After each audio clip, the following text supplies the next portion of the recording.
Noticentro 1, CMI. Cumbre Colombia-Cuba por atentado del ELN en Bogotá. Con nota diplomática se insistirá a Cuba en extradición de líderes del ELN.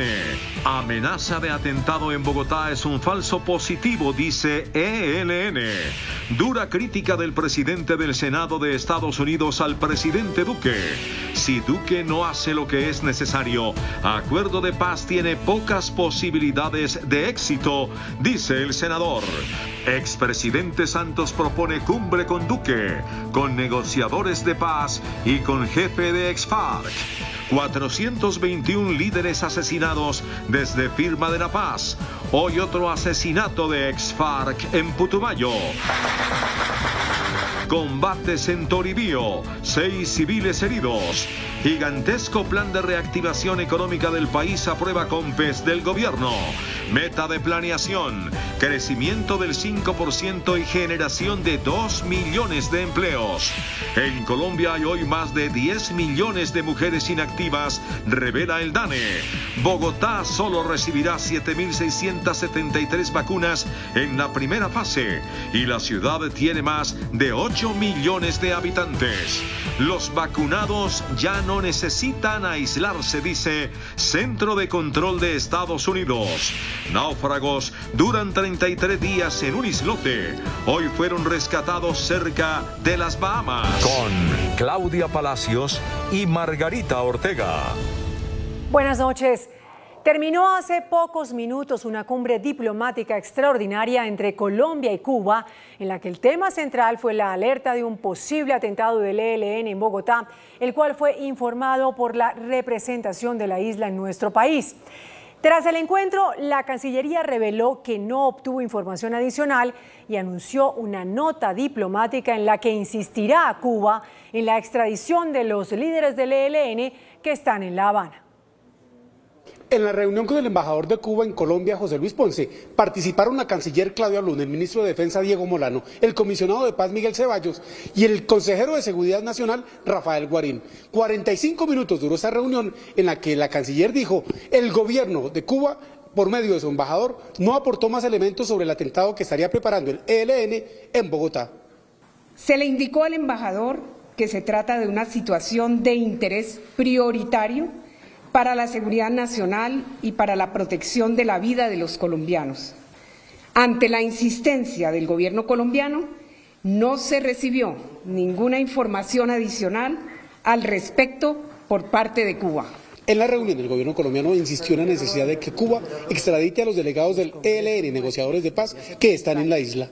Colombia reiteró la urgente necesidad de una respuesta favorable de parte del gobierno de Cuba en relación con las extradiciones de miembros del ELN que son requeridos por la justicia colombiana conforme al derecho internacional.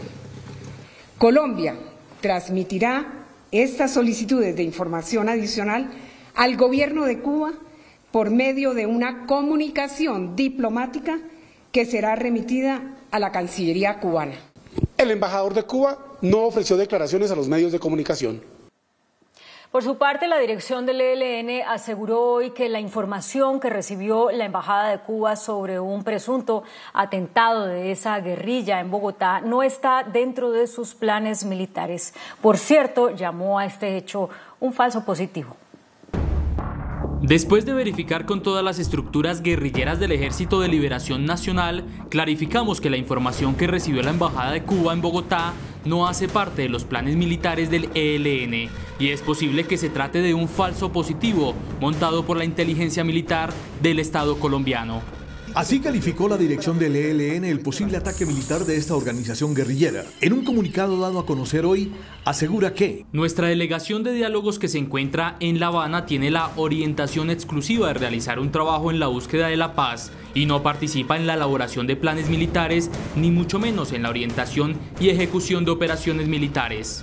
En el comunicado se confirma que efectivamente en La Habana se encuentran hoy 2 integrantes del Comando Central, Nicolás Rodríguez Bautista, su máximo comandante, y el jefe de la Delegación de Paz, Pablo Beltrán.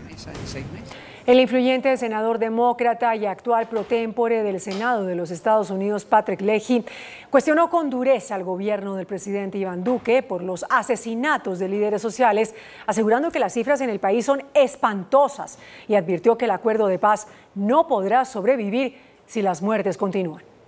El informe de Human Rights Watch sobre la lenta y deficiente respuesta del gobierno de Iván Duque ante el asesinato de líderes sociales provocó una dura reacción de Patrick Leahy, un veterano e influyente senador demócrata, que calificó de espantosas las cifras en el país y advirtió que si Duque no hace lo que es necesario, hay pocas posibilidades de que el acuerdo de paz sea exitoso.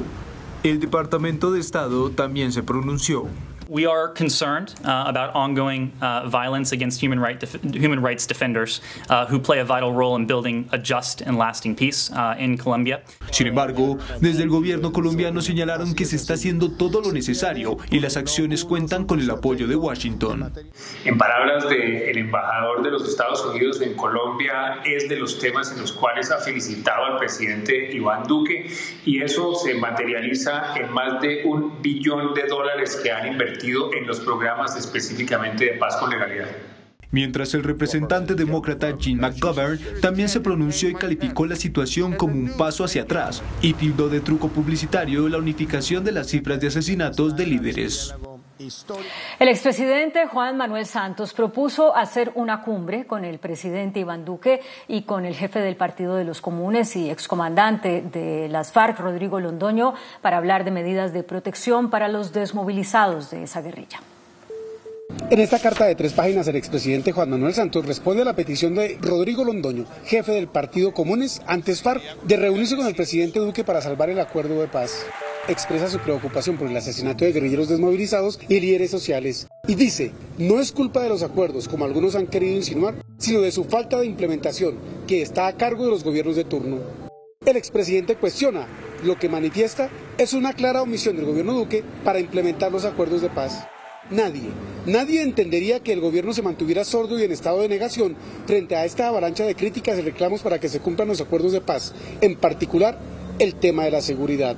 Y frente a la petición concreta de reunión con el presidente Duque, manifiesta que no se hace ilusiones, porque no tiene buenas relaciones con el mandatario. Dice que se ha dedicado a gobernar con un espejo retrovisor, pero un espejo de esos que distorsionan la imagen, de los que hacen ver a los flacos gordos y a los gordos flacos, y ha optado, extrañamente, por no mencionar mi nombre.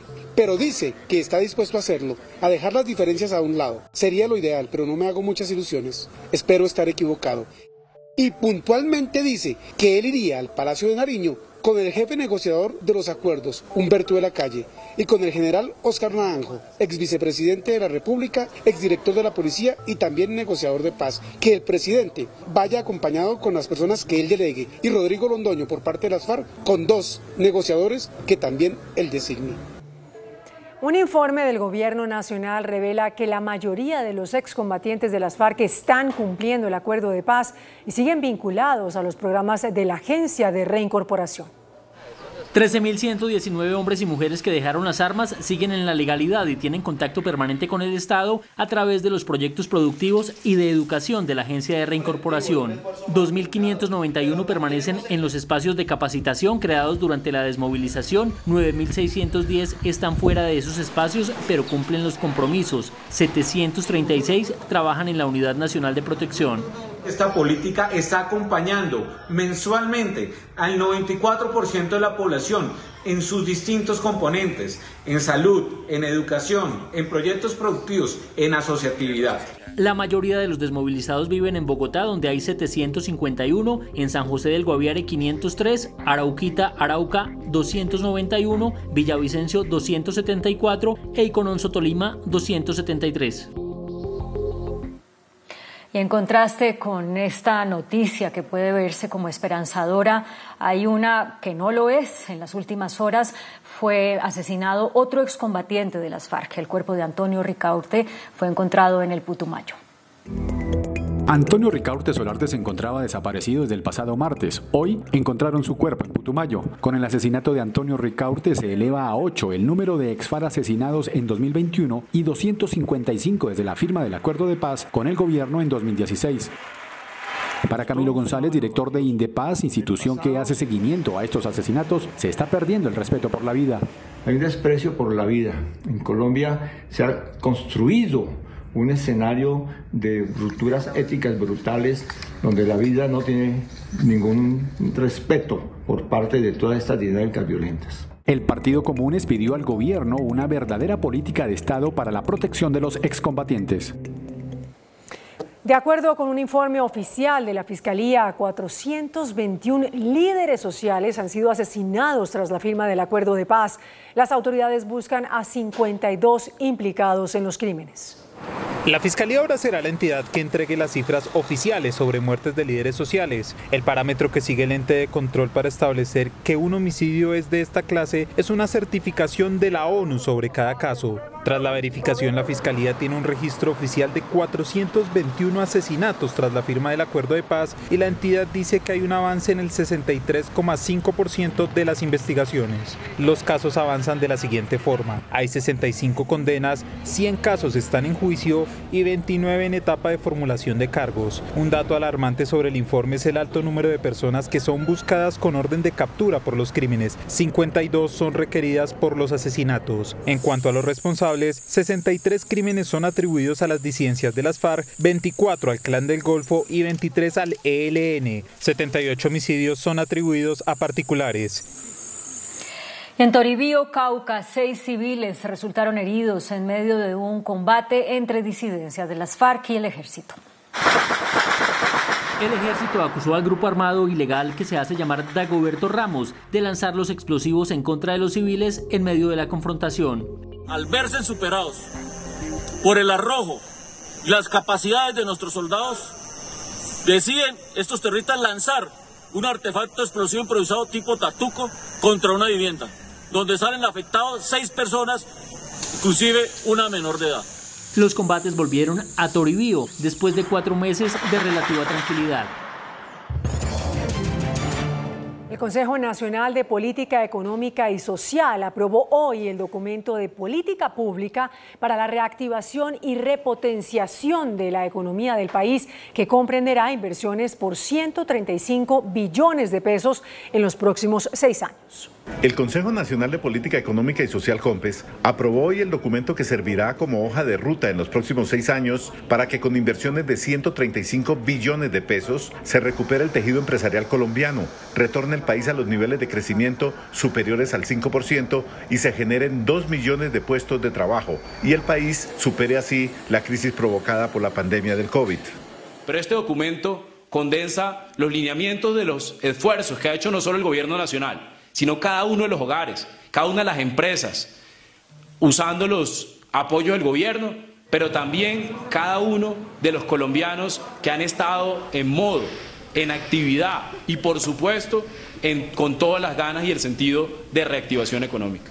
Según el director de Planeación, los 150 billones de pesos para los proyectos de reactivación ya están financiados. Y algunos de ellos incluso el 1 de marzo ya arrancarán obra. Cada peso, cada centavo que hay en este COMPES tiene por supuesto una fuente de financiación. Este programa de reactivación de la economía se sustenta en el Plan Nacional de Vacunación que comenzará el 20 de febrero, precisó el secretario general de la Presidencia, Víctor Muñoz. Y es así como lo anunció el presidente de la República, el 20 de febrero ya estaremos vacunando en el territorio nacional, el primer trimestre del año tendremos ya 1 millón de personas vacunadas y tenemos el compromiso de vacunar a 35 millones de personas durante este año 2021. El gobierno dijo que este plan de reactivación mantiene la política de protección de los sectores más vulnerables, con los programas de subsidio a los adultos mayores, madres cabeza de familia, la devolución del IVA y el giro solidario. El presidente de Ecopetrol, Felipe Bayón, anunció y puso en marcha el cronograma del primer proyecto piloto de fracking que se desarrollará en el Magdalena Medio. En medio de un cacerolazo, el gobierno inició la Mesa Territorial Permanente de Diálogo, la cual tendrá como objetivo hacer un seguimiento a los pilotos fracking que se desarrollarán en el Magdalena Medio. El primero al tablero fue Ecopetrol, que tendrá el proyecto Calé en Puerto Wilches, Santander. Se tendrán 3 fases, desde el monitoreo, sismicidad, medición y perforación. Vamos a medir más de 200 variables ambientales durante la ejecución del proyecto. El gobierno busca garantizar la seguridad energética tras el declive de las reservas de petróleo y gas. Tenemos unas reservas tanto de crudo como de gas que se vienen agotando y hay que explorar cómo las podemos reemplazar. Continuarán las mesas de diálogo. Un preocupante panorama laboral enfrentan las mujeres en Colombia. Según el DANE, durante la pandemia se dispararon las cifras de mujeres marginadas del mercado de trabajo. Según el más reciente informe de mercado laboral del DANE, en 2020 se contabilizaron más de 10 millones de mujeres en la categoría de inactividad laboral, es decir, no pudieron ingresar al mercado del trabajo. Los sectores donde más disminuyó el número de mujeres ocupadas fueron en su orden actividades artísticas, hoteles y restaurantes, comercio, actividades profesionales. El DANE también reveló que hay más de 6 millones y medio de mujeres en oficios del hogar. La brecha de género es evidente si se compara la tasa de desempleo, que para las mujeres fue en 2020 de 17,9% y para los hombres 10,1%. El índice de capitalización de la bolsa, que mide el comportamiento de las 20 principales acciones, cerró a la baja. El índice de capitalización de la Bolsa de Valores de Colombia bajó 0,47% a 1.367 puntos. La acción de Enca fue la que más subió, con una valorización de 9,99% a 11 pesos con 78 centavos. La acción de Ecopetrol fue la que más bajó, con una pérdida de 2,51% a 2.140 pesos. También la acción de Ecopetrol fue la más negociada de la jornada, al movilizar más de 9.000 millones de pesos. El dólar cerró a la baja. Indicadores económicos en Noticentro 1 CMI. La tasa representativa del mercado que regirá para mañana viernes será de 3.525 pesos con 45 centavos. Los profesionales del cambio compran la divisa en promedio en 3.310 pesos y la venden en 3.360 pesos. Un euro cuesta 4.278 pesos con 50 centavos. La libra de café en Nueva York se cotizó a $1.21. El azúcar se transó en 16,52 centavos de dólar la libra. El barril de petróleo WTI se cotizó en $57.99. La referencia Brent para Colombia se cotizó en $60.88. Una acción de Ecopetrol cuesta 2.140 pesos. El ministro de Salud, Fernando Ruiz, hizo esta noche un llamado a las clínicas y hospitales para que en la primera línea de vacunación, que comienza el 20 de febrero, incluyan al personal de celaduría y de aseo que se está quedando por fuera. El ministro de Salud reveló esta noche que las instituciones prestadoras de salud IPS no están enviando la lista del personal que, a pesar de estar en la primera línea de atención de pacientes con COVID, no lo incluyen en el programa de vacunación a partir del 20 de febrero. Nos preocupa que vemos en esta base de datos muchos personal de la salud, pero menos representado el personal de todo el personal de apoyo, camilleros, celadores, personas que recepcionistas, personas que hacen toda la limpieza y proveen alimentación dentro de los servicios. El ministro anunció que el Plan Nacional de Vacunación tendrá una auditoría independiente. Y la alcaldesa de Bogotá, Claudia López, reveló que la capital solo recibirá 7.673 dosis el 20 de febrero, el 3,9% de lo que se necesita para cumplir la primera fase de inmunización. Con 7.673 vacunas, Bogotá empezará la inmunización contra el COVID-19. Es una buena noticia que empiece el 20 de febrero como se había anunciado. ¿Son poquitas? Sí, son muy poquitas, pero vamos a empezar.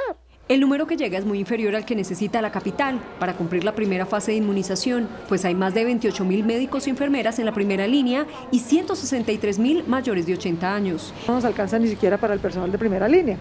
El sábado, en el primer puesto de mando unificado, acordaremos con las EPS e IPS dónde empezamos, cómo empezamos, con quiénes empezamos, en fin. Mientras no lleguen más vacunas, la única opción para evitar el contagio en la capital será el autocuidado. Haga 3 cosas muy simples. Lleve siempre de manera correcta el tapabocas, no se reúna con personas con las que no convive en espacios cerrados y ventile, abra puertas y ventanas. La alcaldesa le envió una carta al ministro de Salud para que actualicen los protocolos de bioseguridad, ya que los tapetes de desinfección, los registros y la toma de temperatura no sirven para evitar el COVID. El Ministerio de Salud reveló que en las últimas 24 horas el conteo diario de personas contaminadas con COVID-19 disminuyó levemente, pero los decesos aumentaron. 6.294 personas se contagiaron en 24 horas. El total de casos a la fecha es de 2.179.641. Los casos activos son 52.082. Los fallecidos aumentaron con otros 250. Este ha sido el comportamiento de los contagios y las muertes en los últimos 4 días. El 8 de febrero con 4.246 contagios reportados y 297 muertes. El 9 de febrero con 5.442 contagios y 217 muertes. El 10 de febrero con 6.443 contagios y 226 muertes. Hoy 11 de febrero con 6.294 contagios y 250 muertes. Todo está listo para el regreso a clases en los colegios públicos de Bogotá el próximo lunes. Los primeros en regresar serán los niños de la primera infancia, es decir, prejardín, jardín y transición. Las opiniones de los padres están divididas. Un 50% quiere que sus hijos regresen a las aulas, la otra mitad prefiere la virtualidad. Gradual, progresiva, segura y voluntaria, así será el regreso a clase en los colegios públicos. Mientras ajustan los protocolos de bioseguridad, la profesora Dayana Álvarez es clara del principal resultado de la virtualidad estudiantil. No toda la población tiene conectividad y no toda la población tiene las condiciones óptimas para optar por un modelo virtual.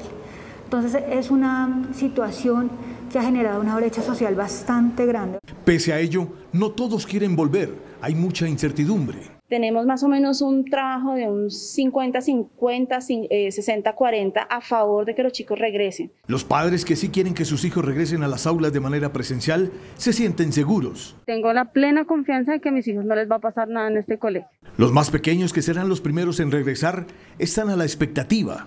Para mí en el colegio presencial es mejor, pues para mí nos divertimos más y como hay descansos, aprendemos más y todo eso, porque al frente del computador uno se cansa y no sale de la casa.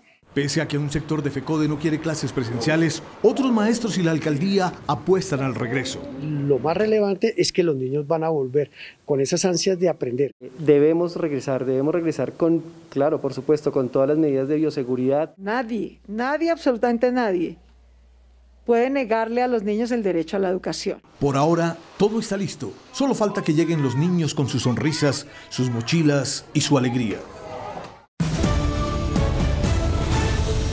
La laguna de Suezca, en Cundinamarca, ubicada a menos de 70 kilómetros de Bogotá, está agonizando.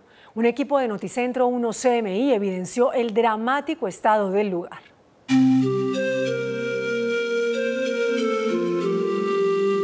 Agoniza la laguna de Suezca en Cundinamarca. La laguna se está agonizando, queda poquita agua, no sé si será debido a que no llueve o del verano, mucho sol, se vaporiza el agua de las heladas. Las imágenes aéreas captadas este jueves por Noticentro 1 CMI dejan en evidencia lo que pareciera el fin de la majestuosa laguna, donde los muiscas rendían culto a la fertilidad, al agua y a la vida, solo queda lodo. Así lucía hace 2 años la laguna. Del 2019 a hoy ya no queda ni la mitad. Esto obedece a factores climáticos, a efectos de variabilidad climática. Si llueve, se recuperan y si no, pues obviamente presentan niveles bajos. Tus recursos nunca han llegado a mí, me muero. La carro por acá no viene, no se preocupa por eso. Una tragedia ambiental anunciada, pues este es el panorama hoy en esta laguna en la cual el agua ha desaparecido. Está por ahí un 98% de lo que era, ya se terminó total. Un desierto que nadie quiere visitar. Acampar o navegar en este lugar ya no es un plan para los turistas. Ya esto sin laguna pues quedó un desierto, entonces no tiene encanto, no tiene atractivos para nada. La flora, la fauna y el líquido vital que adornaban este paisaje quedarán como recuerdo.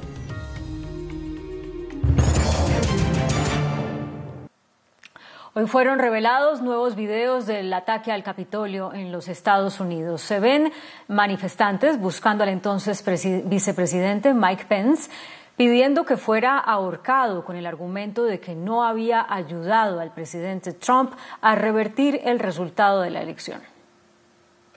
Los inéditos videos presentados por los fiscales acusadores en el juicio en contra de Donald Trump confirmaron una vez más la violencia que emplearon los manifestantes cuando irrumpieron en el edificio donde los senadores certificaban la victoria del presidente Joe Biden el 6 de enero. Las escalofriantes imágenes, algunas de ellas grabadas por las cámaras de seguridad, muestran a los trumpistas buscando por los pasillos al entonces vicepresidente estadounidense al grito de "cuelguen a Mike Pence", mientras la multitud había montado una horca en el exterior. Entre tanto, el presidente Joe Biden, quien afirmó no haber visto en vivo la audiencia, sí vio varios medios. Él aseguró que estas nuevas imágenes de la insurrección pueden haber cambiado opiniones sobre si el expresidente Trump debería ser condenado. Para poder aprobar el impeachment, 17 miembros de la bancada republicana deberán votar junto a todos los demócratas en contra de Trump. Y los Centros para el Control y Prevención de Enfermedades de Estados Unidos actualizaron sus recomendaciones para enfrentar la pandemia. Establecieron que las personas que han recibido las dosis completas de la vacuna contra el COVID-19 pueden saltarse la norma estándar de 14 días de cuarentena tras haberse expuesto a una persona infectada, siempre y cuando no presenten síntomas.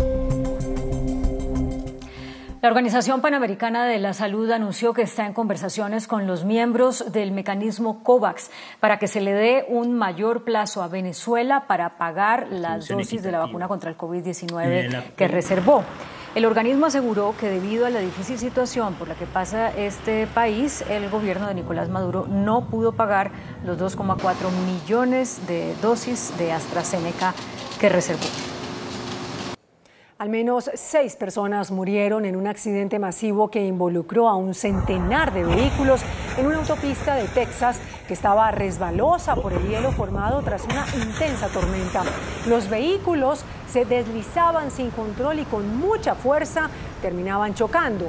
Al menos 36 personas fueron llevadas a hospitales desde la zona, aunque no se ha confirmado un número de heridos, mientras el Servicio Meteorológico Nacional advirtió que las condiciones que causaron este siniestro se mantendrán.